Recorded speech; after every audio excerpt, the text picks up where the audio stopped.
You are listening to Waywut? This is a weekly rabbit hole podcast that goes into a variety of topics ranging from the supernatural to sports to science or anything else that we find interesting.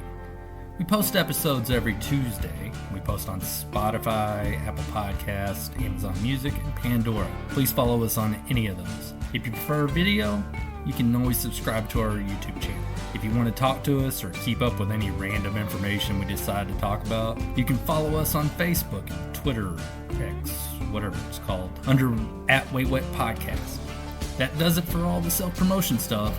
Thank you for listening, and here we go. Hello, and welcome to Waywut. I am today's host, Darrell, alongside the next guy on the Clinton kill list, Jason. Oh man, I'm gonna be way down the list. That list is very long. Yeah, well, today I'm going to be talking about something that is some people tie to it a little bit, but I care less about the big situations. It's more of like kind of it's just a jacked up. I'm going to be talking about something jacked up today. So but whenever this is one of those things that whenever you hear about it makes me feel a little bit helpless. And so I'd like to start today with a movie guy rant. Okay. Because I am a movie guy. I love Yes, movies. you are. So I want to live in a world with action movie logic. And it's not because I want cars to explode because they're upside down or your guns to never run out of ammo, although both would be really cool. And good guys never miss when they shoot. It's true. Never. Well, they do when they're shooting it. They do when they're shooting at the main bad guy too early. True. But all the other bad guys, they can't shoot for shit. Yeah, no. The reason I want that kind of action movie logic is I want simple solutions to complex problems. Okay. Someone kicks a dog, you beat the hell out of them. Bad guy kidnaps and hurts kids, you kill them. Corrupt officials in charge, throw them out of a high-rise window. Yeah, you bring them down. Yeah, they always throw them out of a window too. It's like and say some kind of catchy line afterwards. It's metaphorical. They're bringing them down. But it's a whole matter of getting to fight fire with fire. I mean, that's how that works. Yeah. I mean, in the real world, bad people are simplistic. I want this, I steal this. I want to hurt someone, I hurt them. I mean, everybody's like, oh, let's figure out this deep psychology behind it. And there's really not. It's I want, I do, or I want, I get. Either one. The big problem is bad people are better at being simple. Look at Stalin. Crazy guy that was in charge of Russia after, from in World War II and on. Mm-hmm. That guy doesn't like me. I kill him. I don't like that guy. Kill him. I think that guy farted. Kill him. It was all very simple. It worked for him. There was no confusion. Yeah, none. There's no complexity to it. No gray areas, yes. Yeah. Well, because regular people have doubts and they want to be certain, and that requires complexity. And those complexities are where bad people hide. Look at Al Capone. Very well known he was a criminal, but he was able to hide in all the complexity. He was always able to use loopholes and have people do things, and actually have his people do things. And they can't prove that he ordered to have those people killed. They can't prove he was the one buying the bootleg booze. They weren't able to get him until they found something simple. He says, hey, you have a lot of money and you haven't paid income taxes. Boom, they got him. So, I mean, you look at things like Epstein, Congress getting rich in the stock market, or any of those blatant criminals that are being ignored for years and years. And the idea of simple solutions become a lot more enticing. A whole lot more. Drag them to the street. Yeah. I mean, it's always a problem because they're so much better at using simple stuff Because then all of a sudden it's like, oh, somebody's getting on my nerves. Let me use these simple rules to mislead everybody into taking out the guy that's going to take me down. Yep. That's happened plenty of times too. Bad people are better at being bad than good people are at being good, I think. Yeah. Once you break bad, it's hard to go back. You've already I dug yourself that big of a hole. You're just gonna keep digging. I wouldn't know. All right. So today's story is going to be very frustrating. And I hate being pissed off alone, so I'm going to drag everyone down with me. Oh, good, because I've been in a pissy mood today. So let's hear it, and Oh I want yeah, to no, lay into some fuckers. this is going to do nothing but make you angrier. Oh yes, I need some frustrations to let out. Let's go. All right, we'll start with the basics. On August 23rd, 1987, at 4 a.m., a freight train was traveling through Arkansas on its way to Little Rock. It was going 50 miles an hour and was over a mile long. So, whenever the engineer spotted two boys lying on the tracks while partially covered with a green tarp, all he could do was blast the horn and hit the emergency brake. Yeah. About 1,000 feet of train went over where those boys were laying. Oh. The boys never budged, they never moved. The tracks were vibrating, the horn was blaring, and the engine was roaring, and neither one of those boys stirred an inch. They just laid there. Maybe already dead. Yup. Police were on the scene by 4:40 a.m. So it's about 40 minutes, I guess. Yeah. Yeah. They did not find the tarp that the train crew said that they saw. They did find a 22 rifle and a flashlight. The boys were identified as Don Henry, age 16, and Kevin Ives, age 17. The boys had left home around midnight to go spotlight hunting. You know what that is? Uh, Imagine using a spotlight to hunt with. I mean, essentially, yeah, you're going out in the woods in the dark, and whenever He's you looking for eyes. blast them with those, yeah, and whenever you shine a light on something in the night, it's like freezes up for a second. It's illegal to do in Texas, so I don't know if it was legal to do in Arkansas at the time, but that's what they were doing. The state medical examiner, Fahmy Malik, I think I'm saying his first name right, Fahmy, Fahmy, ruled the death as an accident and as a result of marijuana intoxication. He found that the boys smoked the equivalent of 20 joints and fell asleep on the train tracks. And that's today's Bullshit. no, that's today's story. Thank you for listening. Uh, join us next time. No, I'm just playing. You know, it's not the story because that story is just absolutely ridiculous. Bullshit. Yeah, total. And big, bold, 12-inch font letters. All right, so we'll pull on the first thread that the parents of Don and Kevin pulled on, the autopsy report, because Okay. automatically you know that just sounds funky. Mm-hmm. Initially, the state medical examiner was suggesting suicide. Saying, "Oh yeah, no, they totally wanted to die, so they laid on train tracks to kill themselves." So that did not go over well at all. Parents are like, "Oh hell no." So then he came out with this accidental death due to smoking 20 joints. They left at midnight and were hit by 4 a.m. So they smoked, according to him, 20 joints in 4 hours. Wow. I couldn't smoke a pack of cigarettes in 4 hours, even back in my heyday.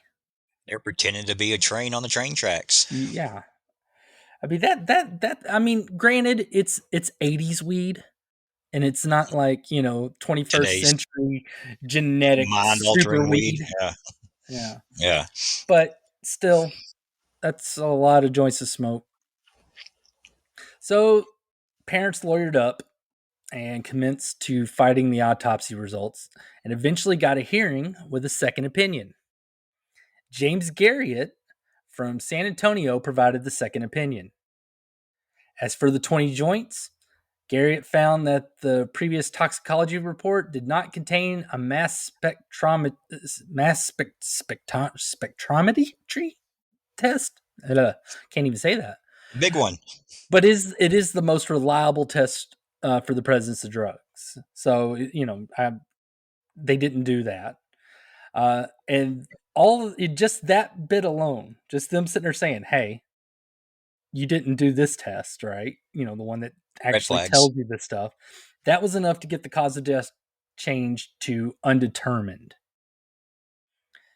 which is better than accidental because police aren't going to investigate an accidental death. There's nobody to investigate. If something's undetermined, then there's a possibility of there being somebody to investigate.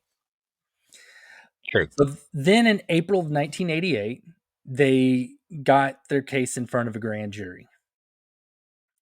For this, the bodies were exhumed, and a second autopsy was performed by Joseph Burton from Georgia. He found that the boys had only smoked one or two joints, which makes more sense.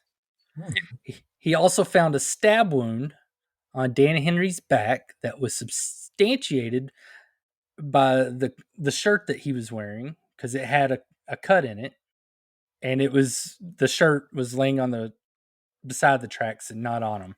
It's because most of the time, whenever you get like run over, that stuff just gets peeled off of you.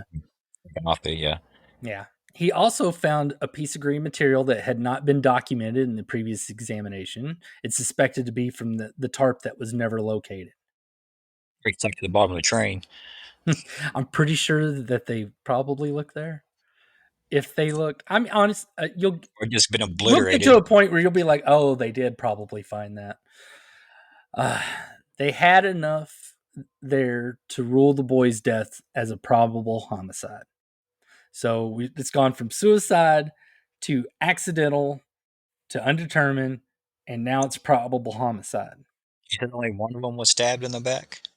Yeah, he had a stab wound on his back, and then they're able to put his shirt over it and see that Match it up with the it mark? corresponded. Yes. Okay. All right, now we'll move to the investigation. The investigating office on this was the Sheriff's Department of Saline County under Sheriff James Steed Jr. When the department arrived, it was immediately treated as an accident scene. This means there was no canvassing for evidence or preservation of the scene to discover evidence. So they're just stomping around, touching and Hopping grabbing around whatever. and Yeah. jacking everything up. Yeah, they're just like, oh, yep, this is definitely an accident. Boys, they always fall asleep on train tracks. That's just how Is things this work. important? Look, taste it and tell me. Following the medical examiner's ruling, they went right along with it and supported the ruling. They're like, oh, yeah, totally an accident. Yeah, totally. The parents of the boys wrote a letter to the local newspaper criticizing the sheriff. Good on them. Rightfully so. Yep. This resulted in lawyers, and eventually it was negotiated that he would investigate if they would support his reelection. Isn't that just about the slimiest damn thing you've ever heard? Pretty typical, though. I'm only here to take care of crimes that people that vote for me do. That's terrible.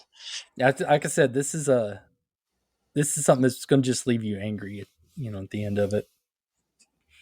In the fall of 1988, so after the grand jury had things ruled as a probable homicide, after they got the sheriff to say he'd do his job, they got their story on Voted unsolved for him. mysteries. What? After they voted for him.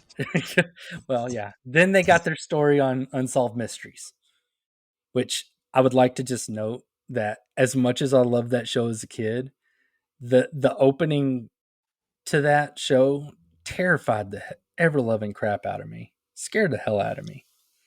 I remember it. It had all sorts of like synthy stuff going on, but it was really creepy synth music. Just not my.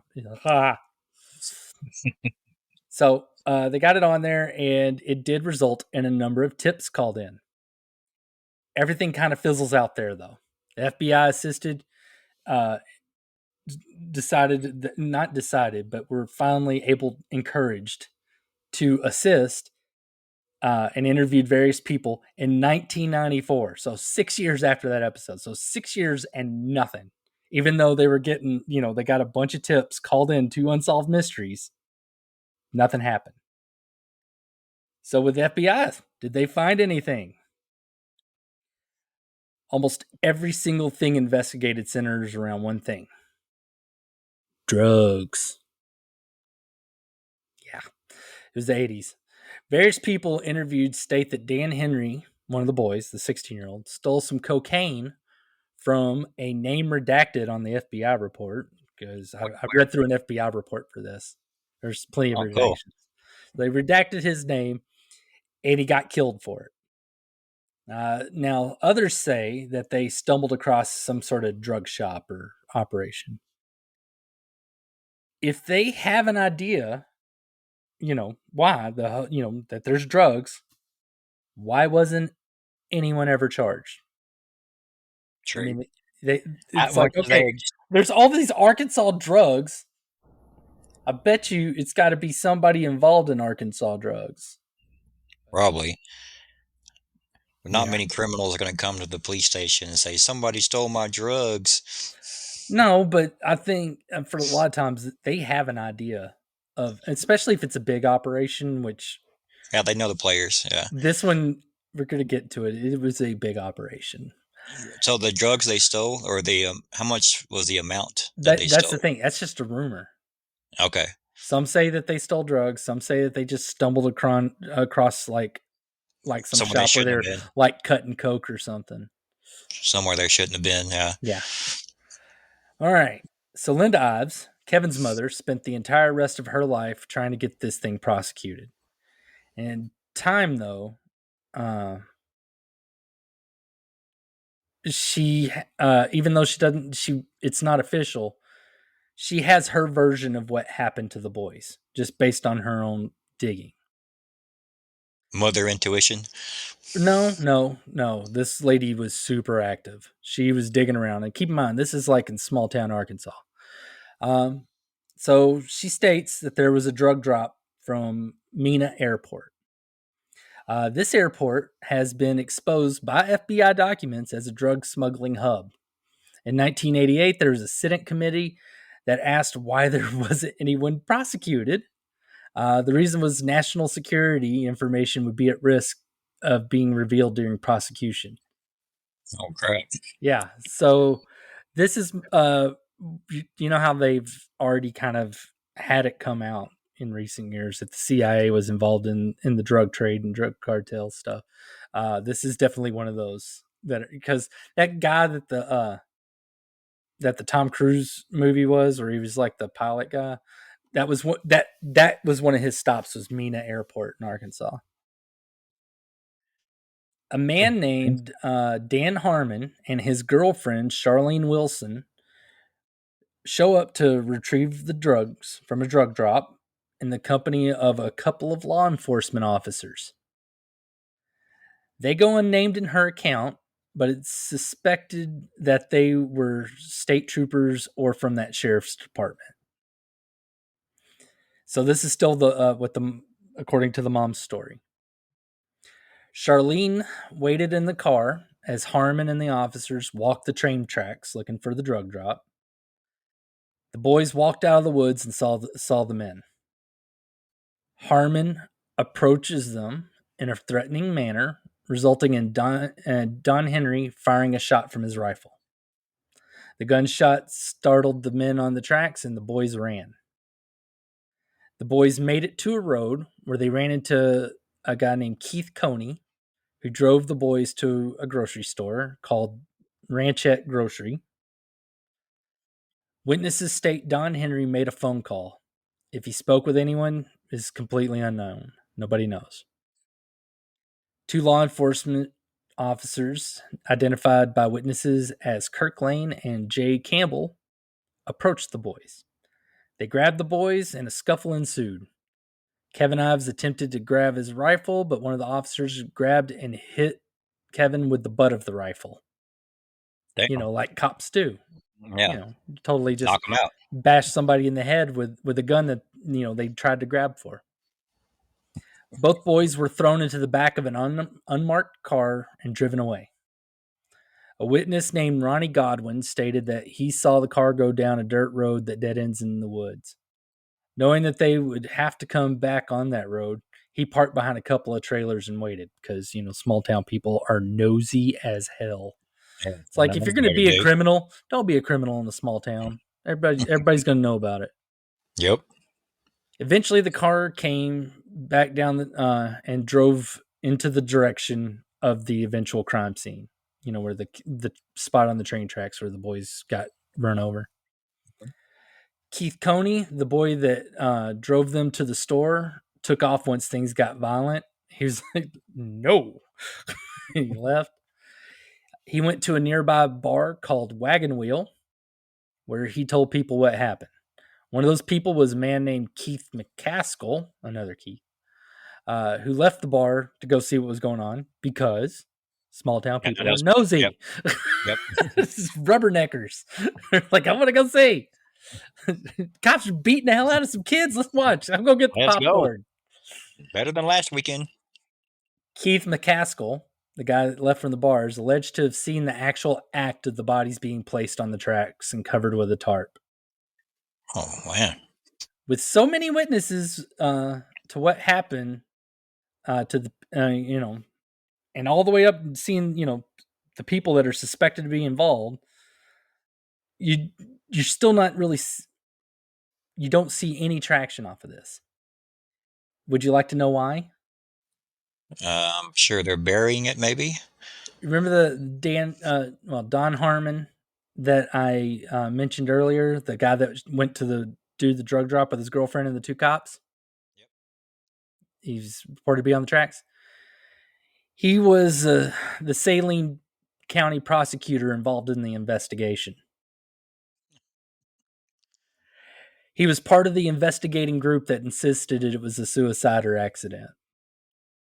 He made Keith McCaskill, the man from the bar that allegedly saw the bodies being placed on the track, an Yeah. informant and paid him for aerial photographs of the crime scene. So, in other words, found a way to essentially pay the dude off. This same guy later on took, in 1996, Don Harmon took a plea deal for beating up a reporter who was asking about some controversy involving a regional drug task force. So he beat up a reporter, took a plea deal for that. In 1997, he was convicted of federal racketeering, extortion, and drug conspiracy charges. This landed him in prison for 9 years. He was in prison until 2006. Keith Coney, the witness that drove the boys to the grocery store, was killed in a motorcycle accident in May of 1988 while the grand jury was reviewing the case after the bodies were exhumed. He drove his motorcycle into the back of an 18-wheeler at high speed. And it very well could be an accident. And it very well could not be. Cutting the brake line or something. Yeah. James Steed, the sheriff I mentioned earlier, Mr. Endorse my candidacy and I'll Yeah. investigate the death I'll of do your here. children. Uh, yeah. It's also noted that he provided no funding in his office for that investigation when it came to the budget. So he was actually not reelected in 1988 because, they didn't support him that well. Though he claimed to have sent the boys' clothes to the FBI for examination, he did not. He sent them to Arkansas State Crime Lab. So he was keeping it local. Well, surprising they sent him to the laundromat. What's really notable and odd is what happened after he lost that election in 1988. November 10th, 1988, 2 days after the loss, uh, witness and informant, the guy that did the aerial photography and got the nice payoff, Keith McCaskill, was murdered. He made his funeral arrangements. Keith made his funeral arrangements and told his family and friends goodbye because he talked to the wrong people. He was stabbed He knew he was coming. 113 times. Holy crap! Somebody was pissed. Yep. A man named Ronald Shane Smith was convicted of his murder and was completely railroaded to the point where they were able to overturn his conviction on appeal. So his murder is now considered unsolved. So what they essentially did is somebody Blame it on let this somebody. black dude just get just completely just blamed for this with absolutely no evidence. I mean, And they with it got being it. in Arkansas, it's Yeah, a lot easier to probably convict somebody like that. it's just there's a lot of odd timing on a lot of things involved in this. January of 1989, Greg Collins. He's on the list of people that received a subpoena for that grand jury. Hmm. He was murdered with 3 shotgun blasts to the face. No one was Damn, ever convicted. must had a big face. Not after that. Well, why did it take three? Unless they were just They seem to like their overkill. Overkill. Whenever you do overkill in situations like that, sent the generally you message. see overkill whenever somebody's super passionate about something. It's like you cheated on me, and they just go to town, or when they're trying to make an example out of somebody. Uh-huh. I mean, if it's like, hey, I don't want my family to only have me in pieces, I better do what these people say. April of 1989. Jeff Rhodes warned his family that he knew too much about Kevin, Don, and Keith McCaskill's murders. He was found in a landfill with a gunshot to his head and his body set on fire. God. So we've got 3 mysterious deaths that touch these 2 initial mysterious deaths, and then 1 accident that might have been the only one that was pulled off with any kind of like slickness because that's the only one that got nailed called accidental. Go on. All right. So speaking of dead people, Fahmy Malik, the state medical examiner of Arkansas from 1979 to 1992. He's the guy that said that they smoked 20 joints. You know, they smoked 20 joints and they just totally just crashed on railroad tracks because that's Super what you high, do. It's man. comfortable. Totally, man. When his cause of death for the boys was overturned, the governor at the time brought in 2 out of state pathologists to review his performance. They came back saying he was great and he should get a raise. The governor then sent in a proposal to the Arkansas legislation to raise that medical examiner's pay by 41.5%. That's quite a bit. Oh, yeah, no, I'd love a raise like that. Oh, shit, I get like a 2% raise, maybe. Yeah. Linda Ives, so Kevin Ives' mom, was not going to stand for this and created an organization called Victims of Malik's Incredible Testimony, or Vomit. I love this Like, woman. I that's a love great her acronym. so Yeah, much. It's brilliant. it's easy to remember. Oh, yeah. For 3 years, they attempted to present their petitions against the medical examiner to the governor. But the governor at that time, Bill Clinton, constantly refused to get rid of Malik. He liked him. Oh man, He's his the one that conspiracy gave him the goes 40. deep. He's the one that gave him the 41.5% raise too. Yeah, how about you just keep your mouth quiet a little bit more? So between this case, 2 kids on the train tracks that smoked a joint or two that he decided to call 20, and another where Malik mistakenly called something a point blank gunshot while on the stand due to a mistake, and it resulted in a murderer getting off the hook. So, I mean, because the second he said point blank, that has a connotation of you're right here when the person was actually shot from a distance. And he was completely mistaken. The case was over at that moment. Uh, so, did the mistake in getting the murderer off the hook, and Bill Clinton's run for presidency, he was encouraged to quit. It's like, dude, I don't mind supporting you when I'm governor of this tiny state, but right now I'm going for something bigger, and I need you to kind of go somewhere and take it easy. I gave you that big raise. Just go on over, take it easy. I'll send a girl over with a cigar. You'll have a great time. So, I mean, not to worry though, because Bill Clinton got him a sweet gig at the health department as a consultant about STD for 70 grand a year. It's like, hey, here's 70 grand. You're gonna go and you're gonna tell the kids about how they shouldn't have sex with anybody unprotected, especially the governor, soon to be president, because well, I've been around better, fella. Women and STDs, Yeah. Yeah, I bet he has herpes.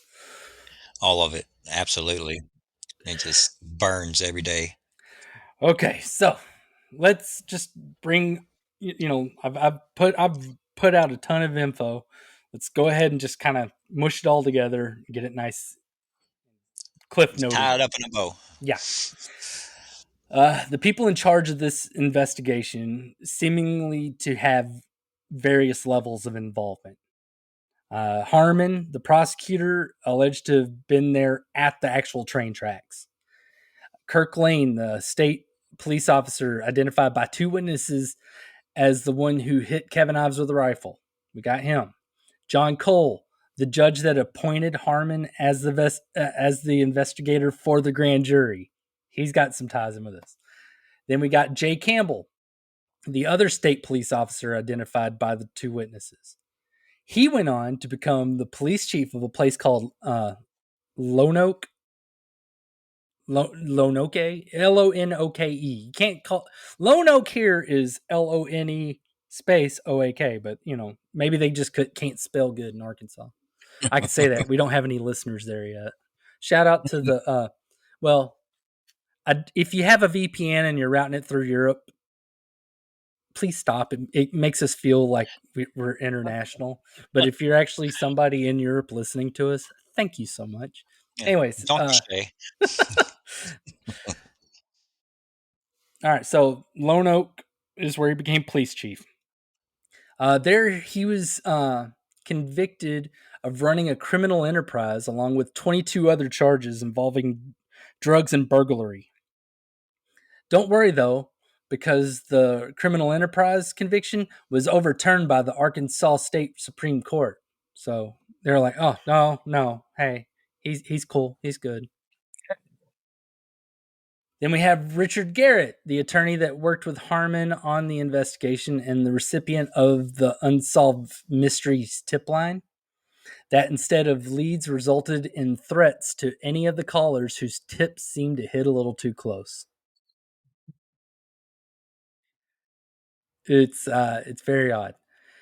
And due to the connection with Fahmy Malik and the Mena drug smuggling, some consider these boys as part of the Clinton kill list. Like you, Jason.